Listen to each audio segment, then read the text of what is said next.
Attention, il y a un préavis de grève qui a été déposé à la SNCF par la CGT, l'UNSA et Sudrail. Et ça concerne notamment les trains régionaux sur l'axe sud-est. Les cheminots réclament une augmentation de salaire. Alors du 17 au 19 décembre au moins, le trafic sera certainement perturbé. Les syndicats déplorent un manque de reconnaissance du travail et réclament une prime Covid ainsi qu'une revalorisation des salaires. Le président de la République sera donc l'invité de TF1 demain, 1h30 d'émission enregistrée. Alors Valérie Pécresse saisit le CSA. Elle estime que le président fait campagne et fait ouvrir les chaînes de télé à sa demande. Nous allons le faire, nous allons saisir cette instance qui, si elle était effectivement indépendante, courageuse, pourrait peut-être recadrer le candidat président Emmanuel Macron, parce que c'est un candidat président.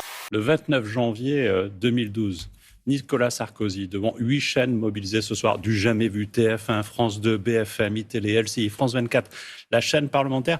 Son temps de parole a été décompté et il a été considéré comme présumé candidat par le CSA. Appliquez donc les mêmes règles puisque vous semblez les ignorer. Valérie Pécresse dit quoi ?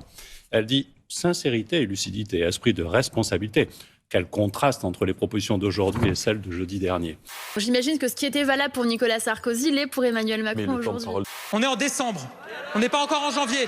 Les règles du CSA, elles sont très claires. Elles sont très claires, les règles du CSA. C'est clair qu'il faut qu'il clarifie sa position. Enfin, on voit bien que c'est un candidat, quoi. Bon, donc ça devient un peu insupportable qu'il utilise absolument tous les moyens pour faire campagne sans le dire. C'est quand même un concours de mauvaise foi de la part des oppositions qui se livrent, lorsqu'elles sont au pouvoir, au même genre d'exercice. Et par ailleurs, permettez-moi quand même de vous l'occurrence, préciser... là, on vient d'entendre 2 députés qui appartiennent à des formations qui n'ont jamais été au pouvoir. Vous faites bien de l'observer, et précisément parce que les solutions qu'elles proposent n'ont jamais été élues. C'est bien heureux pour notre pays, qu'il s'agisse de M. Mélenchon ou de Mme Le Pen. 2 politiciens ont réglé leurs différends. Voilà, c'était sur un ring. Ce sont des politiciens ? Oui, des politiciens, parce qu'ils ne sont pas d'accord l'un avec l'autre sur leur position politique.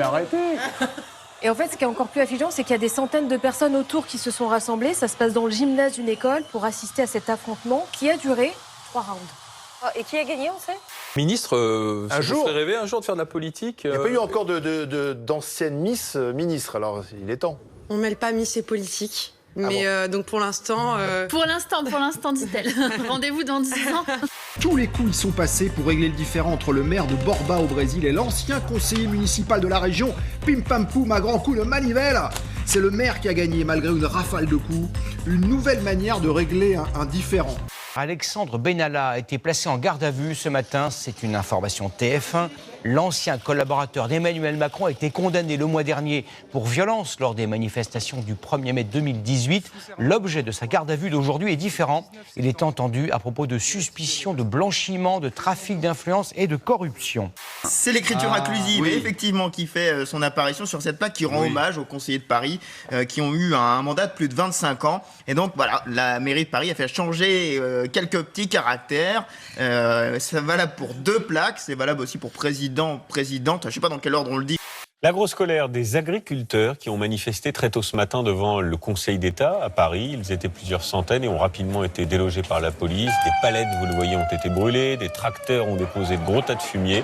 Ça a coûté 18 609 € à la municipalité, dans un contexte de ville endettée à hauteur de plus de 7 milliards.